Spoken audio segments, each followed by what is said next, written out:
नमस्कार. देवराम लांडेंचा आत्ताच एक ब्रेकिंग न्यूज हाती येत आहे.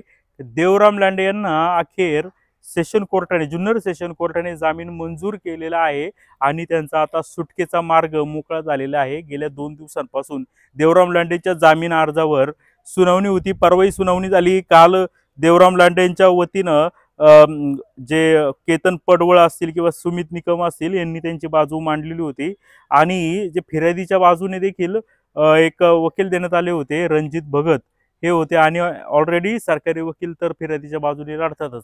म्हणजे अशी काल सुनावणी झाली आणि त्याच्यामध्ये जामीन होईल का नाही होईल अशी सगळी शंका कुशंका निर्माण झाली होती. कायद्याचा चोथा पाडण्यात आला.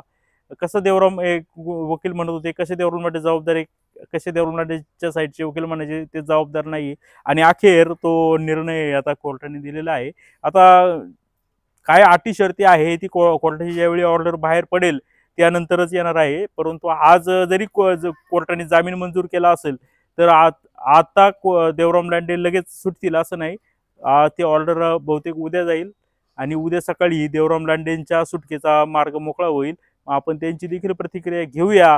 नक्की काय घडलं होतं, त्यांचे काय अनुभव आले, नक्की काय आता हे करणार आहे, कशी मदत करणार आहे, ही सगळी माहिती आपण आता देवराम लांडे यांच्याकडून उद्या घेणार आहोत. तोपर्यंत कुठेही जाऊ नका. पाहत राहा जुन्नर टाइम जुन्नर.